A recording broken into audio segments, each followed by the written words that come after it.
where areas exist where we don't have good fertile land, we can grow things hydroponically without soil.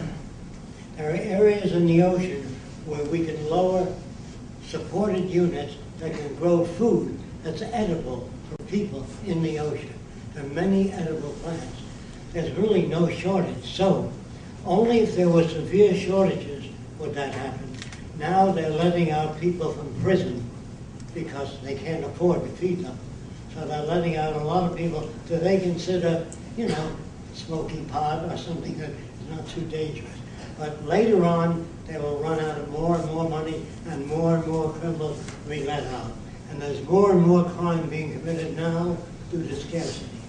So in our system, we try to provide for all people because you can go blind and you can develop cystic fibrosis or you can develop heart disease.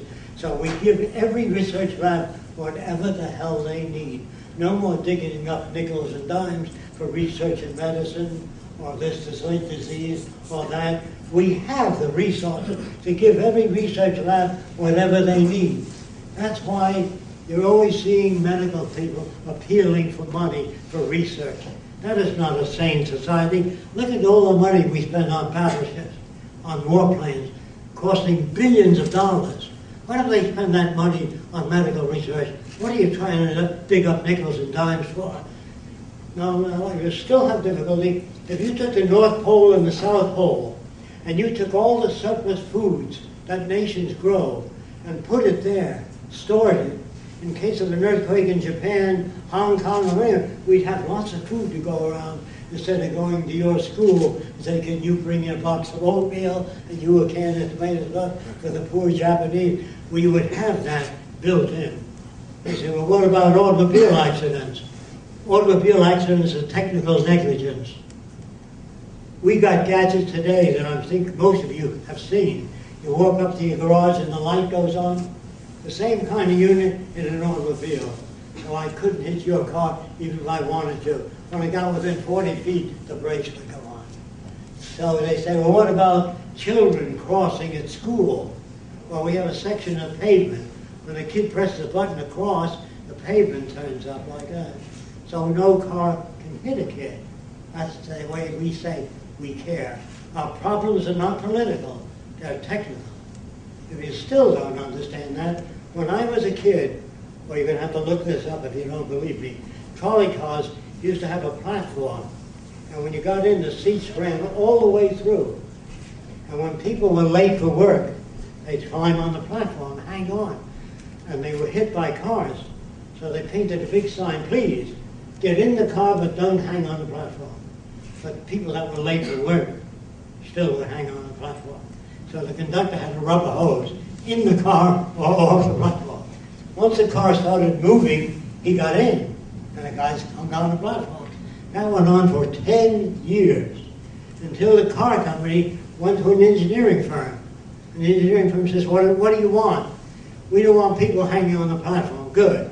They retracted the platform when you got in the car. Just turns up. That's the end of the problem.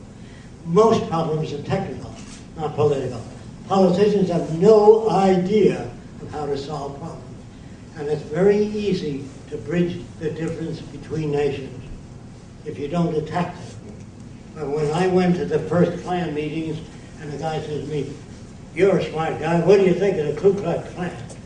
I said it was a great organization, but it didn't go far enough. And of course, what do you mean? Then you can talk to them. But if you attack, you lose them. You understand? So reason and logic is strictly bullshit. It doesn't work on people. When I brought a Japanese kid home one day, my mother said, I don't want that kind around. Loud enough for the kid to hear it. He said, so long, Jacque.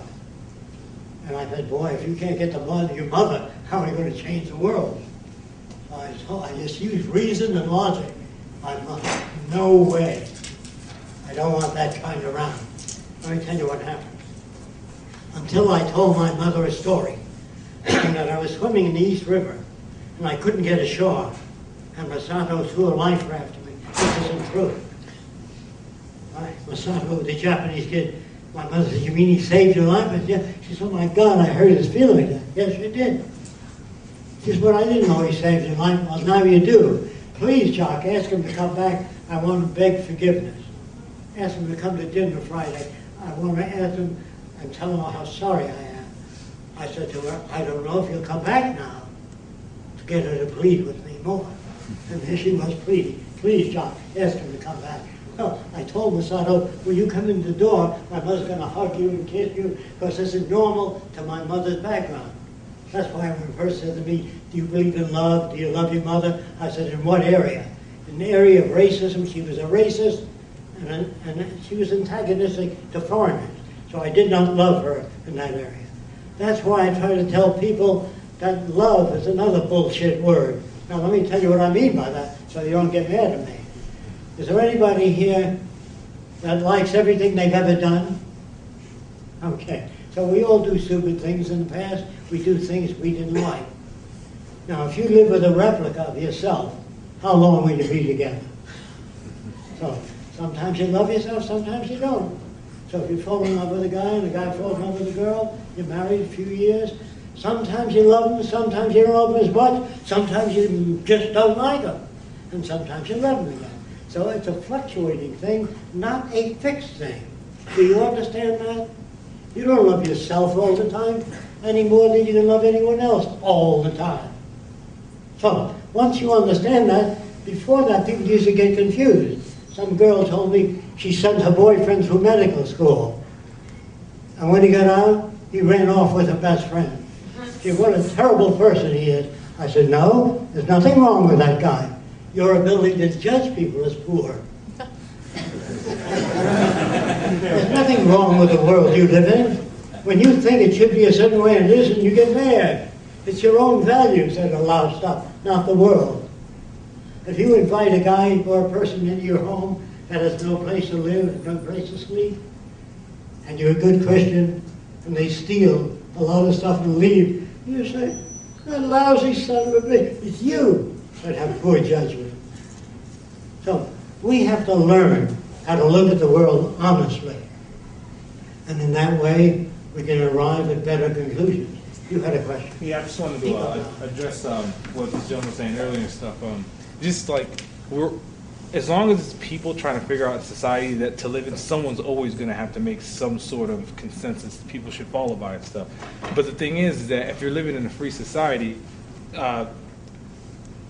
all education, all knowledge, all like as many like information that you can put into your brain is going to be available. So if like you don't want to learn something, and let's say someone does build a machine, and this machine turns out to be detrimental to the society and stuff, well then you have the opportunity to say, wait, I can prove that this machine is detrimental and stuff, and that way you can go and you can show them. If you can prove it, everyone else is going to say, wow, you're right, we need to do away with this and change it or make whatever change that need to be necessary. But if you offer everyone the same education and the same chance to get it, like everyone's going to be empowered, not just one particular person might come up with a really good idea and it might work, and that would be great. But if someone found a flaw in it, they can always address that, show that to the public. What is your question? Oh, I just want to address what he was saying earlier and stuff. Yeah. Well, you asked like 6 or 7 I know, questions. I was Yeah. I apologize. But I guess we went to a simple question. I mean, how do we try and prevent corruption? Can you override the machines? Is that what you want to know? Well, The machines do not control people. Yeah. Just production of this machines of materials and deliver that to the supermarkets. It does not control people. Absolutely. That's the thing about machines and stuff like that. Like I'm a computer programmer, so I understand like how machines, get their data and stuff. And so like again, like you can always, as long as you, like there's no computer program that can ever come past me that I can say, oh well, this is busted and stuff like that. I can show you where it's busted and how you can fix it and stuff like that. I know it's proven and stuff. So like in a society like that, everybody becomes a critic in a sense, where they can always like look and say, okay, well this is messed up and I can fix this and show it to people and stuff. That's why I think this is such a great idea. Machines as decision makers, would it override people? Machines as decision Yeah, How well, would they make decisions? Like how? Yeah, well, I mean, machines can be overridden and stuff.